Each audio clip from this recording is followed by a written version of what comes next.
Hello, I'm Ian Grayling, Executive Director of Sept, the East Midlands Centre for Excellence in Teacher Training. Now, for a little while, we've been working quite hard on developing new resources, new models of delivery for the new qualifications for teachers and trainers, which will become available from September this year. These are the qualifications that were announced in the Lingfield review. And when that review was published, I have to say I was quite concerned about the future of teaching qualifications for the sector.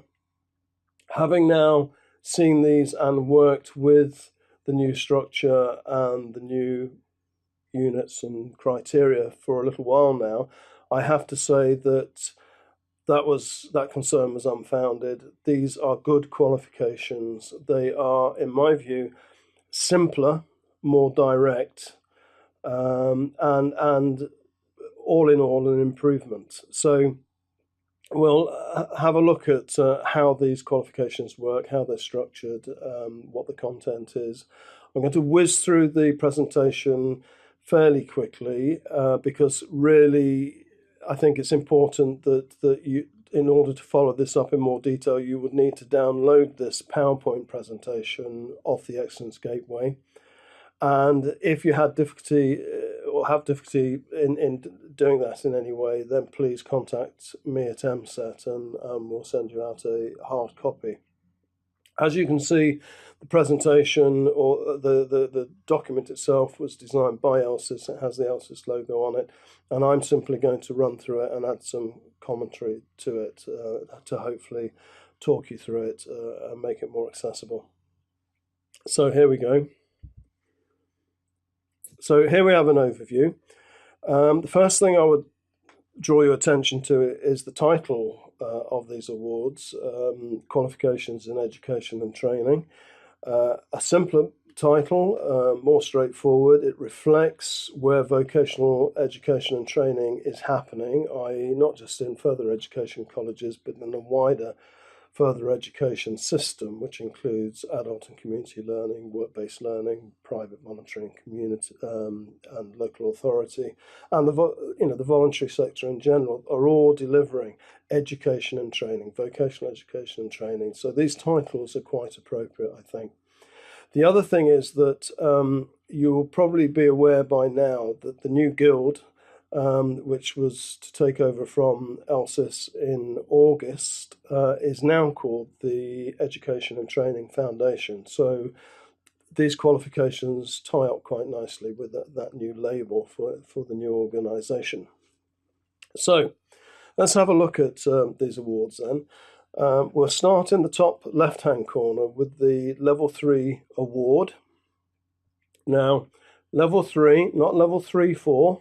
It is 12 credits, like the second version of Petals. Originally, Petals was 6 credits, and then it was revised under the 2011 version of the awards to 12 credits. Not everybody engaged with the new versions because they didn't last very long, because as soon as they came out, then pretty much that was when the Lingfield report was published. So this is a Level 3, 12 credits, no Level 4, as I said. And it is aimed specifically at those people who are not yet teaching. So these are people who are contemplating moving into the teaching profession within the sector. Maybe of particular interest to people who are considering a career change, maybe mid-career or even late career. So a subtly different emphasis there. The 12 credits, or the content of the 12 credits, is not dissimilar to Petals. It is broadly an introduction to teaching and learning. Okay, let's move now across to the top right with the Level 4 certificate in education and training, 36 credits. And no surprise here that this covers much the same ground as Kettles or Seatles. However, the difference is that, of course, we're working in a context which is will no longer be regulated.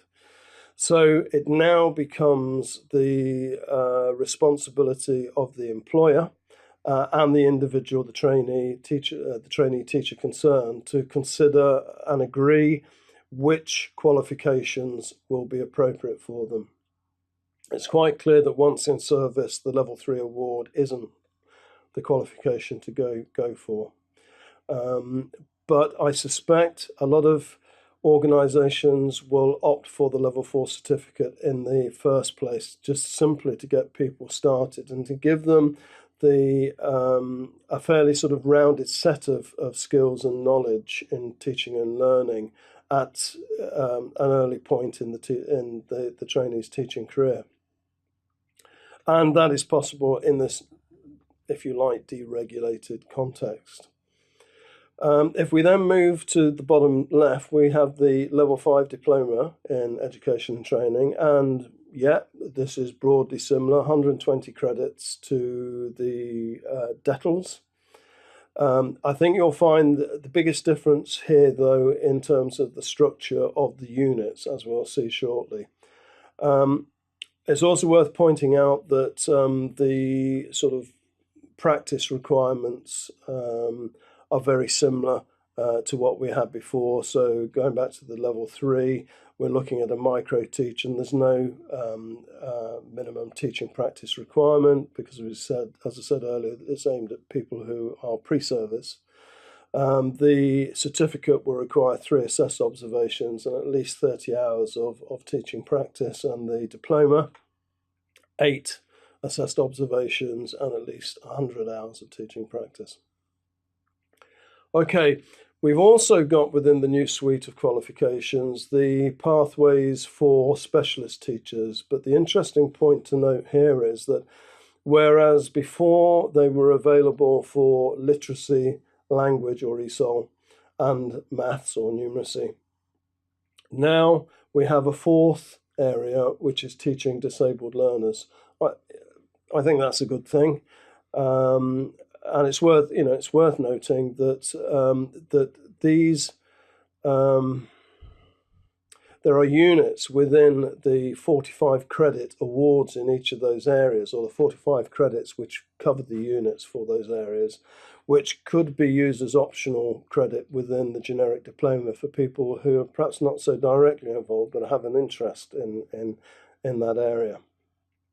Okay, so this level 5 diploma is what we previously might have called the partly integrated route, because the 75 mandatory credits are basically the same modules, same credits, same modules as the level 5 generic diploma. And really what the specialist modules do is replace the optional credit in the generic diploma. So it means that say a literacy teacher trainee can train with teachers from a broad range of vocational backgrounds in the early part of their program, and then specialise with other people who are teaching in that same context in the latter part of the qualification. I think this gives them best of both worlds. Okay, staying with the theme of the specialist pedagogy awards, here are 2 other versions of them. If we look at the one on the left, we have the level 5 integrated specialist diplomas. So again, obviously covering the same 3 areas as before, but with the addition of teaching disabled learners as a new specialism. The integrated diplomas, like before, we tended to call them the fully integrated pathways before. These diplomas are intended for those specialist trainees who are going to do the whole diploma purely within a group of teachers within the same specialism, and they will do all their units within that context. So it is integrated right the way through, as opposed to the partly integrated, or the version of the diploma we looked at previously, whereby the first part of the award is the same as the generic teaching qualification, with the specialism coming in later. So this version is the specialism is integrated from start to finish. If we move across to the right, then now we have, again, these were very similar to what we had before. That we have the standalone specialist diplomas at 45 credits, and these awards are primarily intended for those teachers who are already qualified as teachers generically, if you like, and are now wishing to specialise within these areas. I don't think there's an awful lot to be necessary that we need to say beyond that, other than these units are basically what are, if you like, planted into the generic qualification to make it that sort of partly integrated route. Okay, let's have a look at these, well, particularly the generic awards in a little bit more detail. But as I said earlier, I think it's important that you download a hard copy of this for yourselves, because I don't want to sort of go into so much detail that I lose your attention on this. So a quick look then at the award, the certificate, and then the diploma. Okay, so the first thing that I'll point out to you is that we've got the same degree, possibly slightly greater degree of integration with the learning and development units. This is a good thing. It will hopefully bring together those people who have been regarded as within the learning and development vocational training strand of the sector together more sort of closely with those who have been regarded as been more in the education, vocational education part of the sector, particularly in further education institutions. And of course, it allows for APEL or credit transfer, actually, to be more correct, from those awards. So again, bear in mind that the level 3 is pre-service, not in service. If a teacher is in service, they should really be looking at the certificate and the diploma. Okay, let's have a look at the certificate. And one thing that that I'll point out to you, actually, in this transition from the award to the certificate, if you look at the first mandatory unit in Group A, Understand Roles, Responsibilities and Relationships in Education and Training, that was also present here in Group A of the mandatory units of the award. However, this really is the only transfer of mandatory credit from the award to the certificate or the diploma level. So the idea is that the different levels are not nested within each other. So level 3 doesn't form a subpart of level 4 apart from this first unit. I would also draw your attention to the optional credit. Bear in mind that these are examples only. But as you can see, there are something like 1, 2, 3, 4, 5, is it 5? 5 examples given, first one being action research. Personally, I think action research fits better within the diploma level for a number of reasons. And when we have a look at the diploma, there is an equivalent unit which is about action learning, which I think would be better off within the certificate. We can do that. These are examples only. As long as we build up sufficient credits to fit the requirements and the rules of combination. Remember, the same thing applies as did with the old awards, that for, in this case, a level 4 award to be valid, it must have more than 50% of the credits at that level 4. in order to be called level 4. And for the diploma, the equivalent will apply, that there must be more than 50% credits at level 5 in order for it to be called a level 5 diploma. So when we look at options, we need to keep that in mind, that we've got not just the right number of credits to make up the 120, but also the right credits at the right level for the rules of combination. Okay, so that's the certificate. If we look at the diploma now this is where I said early on that there is a significant difference really as we move to the diploma, and it's very evident in the mandatory credit. What we have here is just 4 mandatory modules, but those 4 modules total 75 credits. So we have something like 3 modules of 20 credits, 1 at level 4, 2 at level 5, and then a 15 credit module at level 5. So you can see that within these larger modules or units, modules I think, there's quite a lot covered. So the very first one, teaching, learning and assessment in education and training. Well, that's pretty much everything that would be covered in the award, or probably the certificate as well. So these are pretty chunky modules.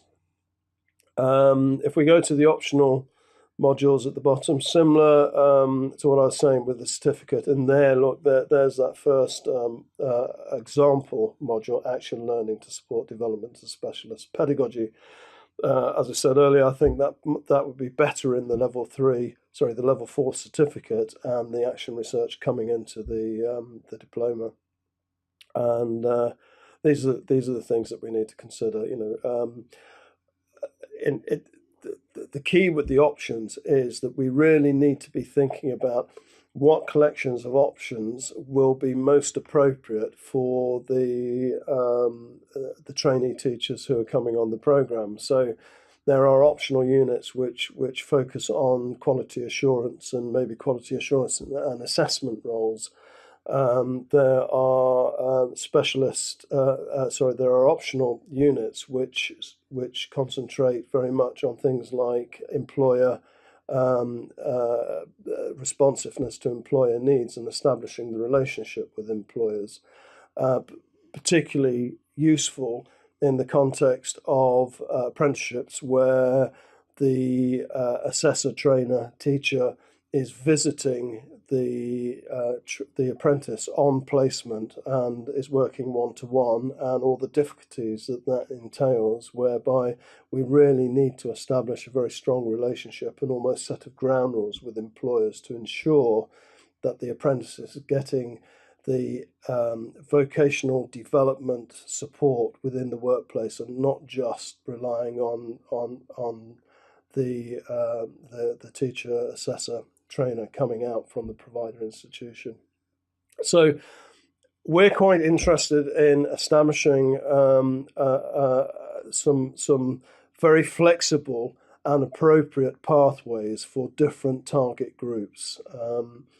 And at this point, it's probably worth saying that we are currently very interested in modularizing this, in the sense that instead of necessarily signing people up to a diploma in education and training, we're quite interested in people collecting modules along the lines of what will be called in industry a just-in-time model. So teachers new to the profession tackle the modules which they need to tackle there and then. And we could look at a slightly longer term process of accumulating modules as and when they need to do so. Now that's sort of like developing a growing portfolio of modules towards the qualification outcome. It also, in these uncertain times, financially and with regard to funding of teacher ed, enables the provider, the employing institution and the individual to spread the cost by doing a module at a time. And that's one key aspect of the initial teacher training phase 2 project that we have been engaged by ALSIS and BIDS to do at the moment, together with our colleagues in MFEC. You may want to, as a result, if this is of interest to you, you may want to keep a watching eye on our website, and we'll be sending out briefings and updates about this, and perhaps you might want to get involved with the pilot in September. Okay, I'm not planning to take you through the specialist qualifications in any more detail than what we've discussed already, other than to just comment on this particular slide from the ALSIS PowerPoint presentation. There are some more slides following this, and you can download the hard copy and have a look at that if that's your particular interest. All I wanted to draw your attention to at this point, though, as a final part in this presentation, is some issues relating to this particular slide. The first one is that if you look down to the third amber block from the top, we have a level 5 diploma in teaching English, literacy and ESOL.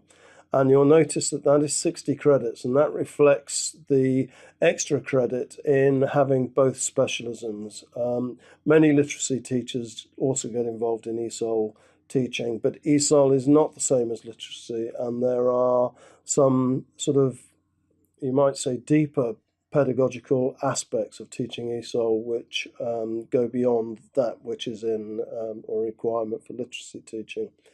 So you've got a module here which is 15 credits more than the other 45 credits. And if you look at the specialist awards, the specialist diplomas, whether that's that partly integrated or the fully integrated model, you will see that you can also do that in a version which is for either a single specialism or the dual specialisms of literacy and ESOL. And at the diploma level, you'll see those extra 15 credits add on to the 120 and become 135 credit awards.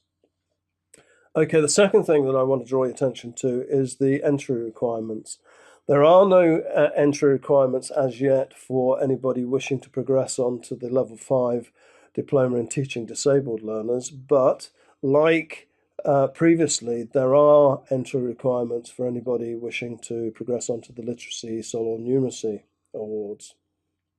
Now, the expectation has been for a while that if you are say a numeracy teacher, then you will have a level of maths, personal level of maths at graduate level or level 4, undergraduate level, I should say.